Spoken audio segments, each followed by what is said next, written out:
नमस्कार आप सभी को। मेरा नाम अदिति है और मैं हैंडराइटिंग की टीचर हूँ। आज मैं हिंदी राइटिंग शुरू कर रही हूँ। हिंदी हैंडराइटिंग भी मैं वैसे ही आपको बताऊँगी जैसे मैंने इंग्लिश इम्प्रूवमेंट हैंडराइटिंग क्लास के लिए बताया था। इसे भी हम स्टेप बाय स्टेप लेकर के चलेंगे। सबसे शुरुआत के दिन में पहले दिन मैं सारे लाइंस और पैटर्न बताऊँगी। फिर हम जितने भी मात्राएँ हैं वो बताऊँगी, मात्रा के बाद व्यंजन बताऊँगी, स्वर बताऊँगी और व्यंजन और स्वर से बनने वाले छोटे-बड़े जो भी शब्द हैं, शब्द के बाद वाक्य, सारी चीज़ें एक-एक करके मैं बताऊँगी। लेकिन कोई भी राइटिंग शुरू करने से पहले पैटर्न की प्रैक्टिस ज़रूर से करें। ये मैंने आपको पहले भी बताया है और मैं आज फिर से ये चीज़ कह रही हूँ, पैटर्न बहुत ज़रूरी होता है। पैटर्न बिल्कुल हाथों की एक्सरसाइज की तरह है। हाथ में जितनी भी फ्लेक्सिबिलिटी आएगी, हाथ मूवमेंट जितना आप बढ़ाओगे, इसके स्ट्रेंथ जितने आप बढ़ाओगे, आपको लिखने में उतनी ही सहूलियत मिलेगी और हाथों में थकान कम से कम महसूस होगा। मैं बता रही हूँ, शुरू कर रही हूँ। हिंदी के लिए बिल्कुल बेसिक सी चीज़ अभी हमें लेनी है। 2 लाइन की कॉपी लेंगे। ये किसी भी एज ग्रुप के बच्चे या कोई भी सीख सकते हैं अपनी राइटिंग इन वीडियो के थ्रू आराम से देख करके अपनी राइटिंग को बेहतर बना सकते हैं खुद ब खुद। तो मैं बता रही हूँ, 2 लाइन की कॉपी लेंगे, एक पेंसिल लेंगे। शुरुआत की कुछ क्लासेस मैं पेंसिल से ही बताने वाली हूँ। पेंसिल से जब लिखावट में बेहतरीन सुधार आएगा, जब हर चीज़ बेहतर तरीके से आप लिख सकेंगे, फिर मैं आपको पेन पे बताऊंगी। पेंसिल के बाद शॉर्पनर लेंगे। शॉर्पनर के बाद एक इरेज़र रखेंगे। इरेज़र की ज़रूरत वैसे नहीं होनी है, बट फिर भी एक अपने सेफ साइड के लिए हम इरेज़र को भी रखेंगे। शॉर्पनर के लिए ये बात बता रही हूँ, पेंसिल को थोड़े टाइम पे थोड़ा सा हल्का सा शार्प करते रहेंगे। पेंसिल की जो पॉइंट है उसको बिल्कुल फाइन और बिल्कुल अच्छे से शार्प करेंगे। पेंसिल शार्प करने का ये भी दूसरा भी एक तरीका है कि जब लिखते लिखते हाथों में थोड़ी भी थकान सी महसूस हो रही है, आप अपनी पेंसिल को शार्प करिए थोड़ा हाथ, इसी बहाने थोड़े से हाथों को रेस्ट मिलेंगी, उंगलियों को रेस्ट मिलेगी। उसके बाद हम फिर से शुरू करेंगे लिखना। तो पेंसिल को टाइम टू टाइम भी हम शार्प करते रहेंगे। चलिए मैं बता रही हूँ सब। और नोटबुक को थोड़ा सा अपनी तरफ झुका करके थोड़ा सा इसको टिल्ट रखना है।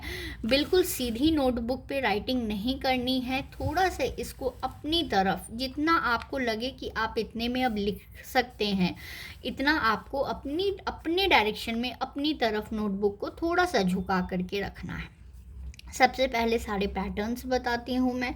सबसे पहले सीधी लाइन बनाएंगे। स्ट्रेट लाइन जो भी बनाएंगे वो थोड़े थोड़े गैप पे बनाएंगे और बस इन्हीं दोनों लाइन के बीच में बनाएंगे। बहुत लंबी लाइन को ना बना करके बस इन दोनों लाइन के बीच में हम लाएंगे और थोड़ी थोड़ी गैप पे हमें स्टैंडिंग लाइन ऐसे बनानी है और इस पूरे लाइन में आखिरी तक हमें स्टैंडिंग लाइन ऐसे बनानी है। स्टैंडिंग लाइन के बाद स्लीपिंग लाइन बनाएंगे।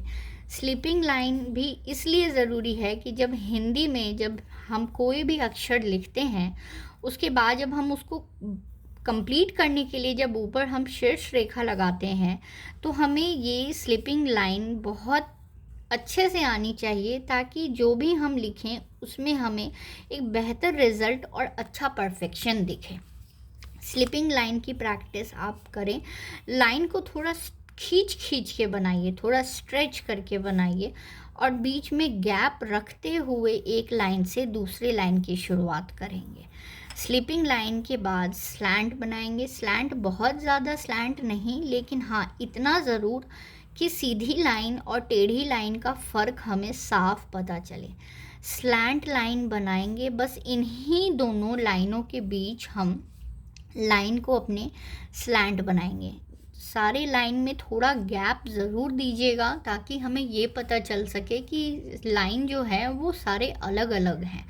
इनके बाद हम अब कर्व बताएंगे। कर्व में भी सी की तरह बिल्कुल कर्व बनानी है, गोल घुमा घुमा के, और इसे भी थोड़ी थोड़ी दूरी पे हमें बनाना है।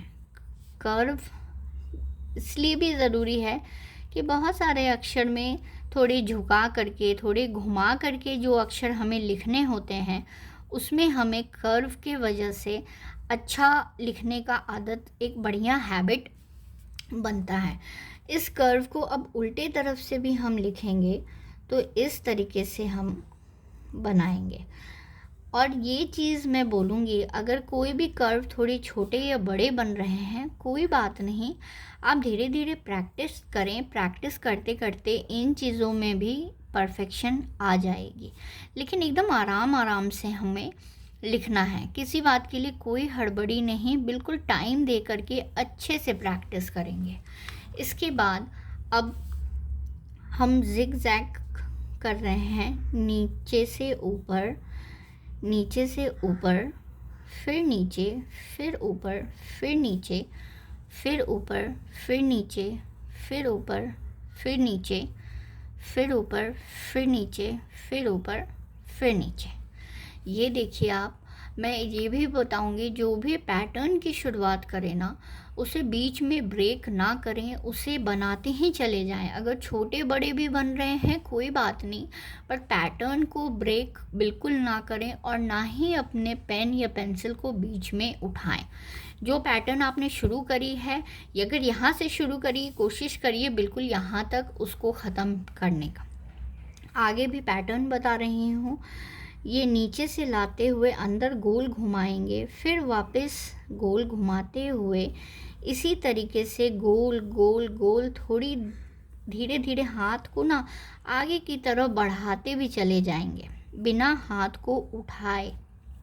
अगर थोड़ी लग रही है, स्ट्रेंथ ज़्यादा लग रहा है, तो कोई बात नहीं, थोड़ा सा स्लो कर लेंगे अपनी स्पीड को। लेकिन कोशिश यही करिएगा कि ये जो भी पैटर्न हम शुरू कर रहे हैं, उस पैटर्न को कम से कम पूरे लाइन में आखिरी तक हम ले करके जाएं। मैं फिर से बोल रही हूँ, छोटी बनेगी बड़ी बनेगी कोई बात नहीं, आप बस प्रैक्टिस करते जाइए, ये चीज़ भी खुद ब खुद इम्प्रूव हो जाएंगे। ये दोनों पैटर्न करा, मैं और भी एक दो पैटर्न आपको बता रही हूँ। इसमें भी लाइन छोटी बन रही है, बड़ी बन रही है, कोई नहीं, बस हाथ की मूवमेंट अच्छी हो, हाथ की मूवमेंट बढ़े, हाथ की लिखावट के तरीके में सुधार आए, बस इसलिए हम पैटर्न की प्रैक्टिस करते हैं। अगर थकान महसूस हो रही है हाथों में, तो हम 1 सेकंड के लिए रुक लेंगे, लेकिन हाथ को उठाइएगा मत। मैं यही आपको बोल रही हूँ, पैटर्न में छोटे बड़े होंगे, ये मेरे भी होते हैं, जबकि मैं रोज़ इन चीज़ों की प्रैक्टिस करती हूँ। फिर भी कोई बात नहीं, स्पीड स्लो भी करके आराम आराम से बनाएंगे, और धीरे धीरे अपने हाथ को धीरे धीरे आगे की तरफ लेके बढ़ेंगे, पैटर्न बनाएंगे अच्छे से, बिल्कुल गोल गोल।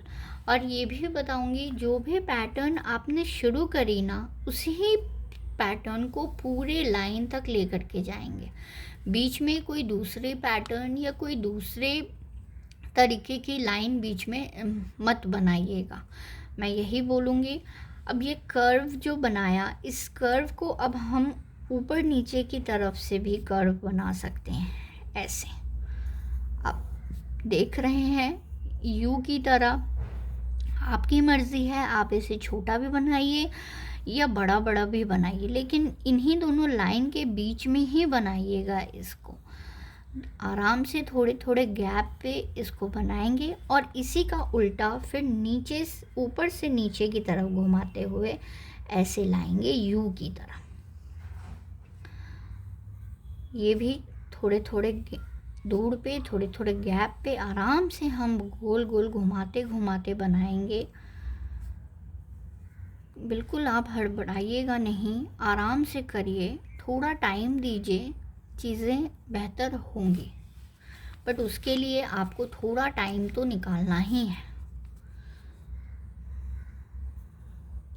ये जो ओवल हम बना रहे हैं ये बिल्कुल सीधी ना बना करके थोड़ा आगे की तरफ झुकाना है, अंदर से ऐसे घुमाते हुए थोड़े थोड़े इस लाइन को थोड़ा आगे खींचना है, फिर ऐसे गोल घुमाते हुए अंदर से निकालना है, फिर ऐसे अंदर से निकालना है, फिर ऐसे निकालते हुए थोड़ा थोड़ा पहले लाइन को बाहर खींचेंगे, उसके बाद गोल घुमाते हुए अंदर की तरफ मूव करना है, फिर ऐसे गोल घुमाते हुए अंदर की तरफ से बाहर ऐसे हाथ को थोड़ा सा खींचना है। आप देख रहे हैं पहले पेंसिल बिल्कुल शार्प थे तो लाइंस पतले बन रहे थे। अब जैसे जैसे पेंसिल की शार्पनेस जा रही है वैसे वैसे लाइन थोड़े मोटे मोटे बन रहे हैं। कोई बात नहीं, इस पैटर्न को कंप्लीट करने के बाद आप पेंसिल को अपने शार्प करेंगे।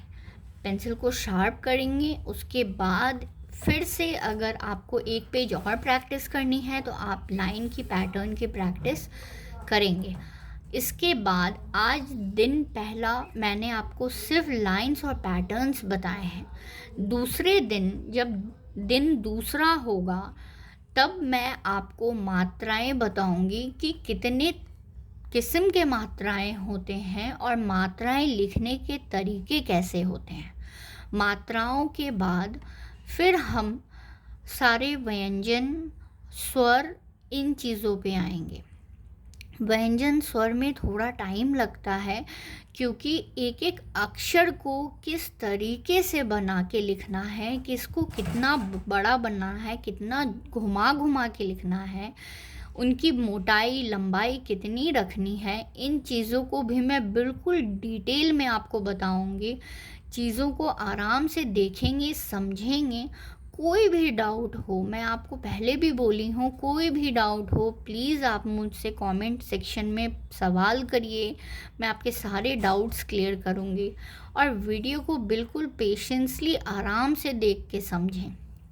हिंदी राइटिंग ऐसी है जो बच्चे बिल्कुल जो बच्चे लिखना शुरू करते हैं अपनी हिंदी राइटिंग, उनको बहुत सारे अक्षर को लिखने में परेशानी आती है। बहुत सारे अक्षर को घुमा घुमा के लिखने की वजह से बच्चों में बहुत टाइम लगता है उस चीज़ को सुधारने में, करने में। मैं आपको यकीन दिला रही हूँ जिस तरीके से मैं बताऊँगी आप उन चीज़ों को देख करके अपने बच्चों को सिखाने की भी कोशिश करेंगे। आप देखेंगे आपके बच्चे की हिंदी की हैंडराइटिंग भी उतनी ही अच्छी हो जाएगी। आप वीडियो को पूरा देखिए, सब्सक्राइब करिए क्योंकि दिन दूसरे की वीडियो मैं कुछ ही दिनों में अब डालूँगी और आप जब तक इन पैटर्न की प्रैक्टिस ज़रूर से करिए। बहुत बहुत धन्यवाद।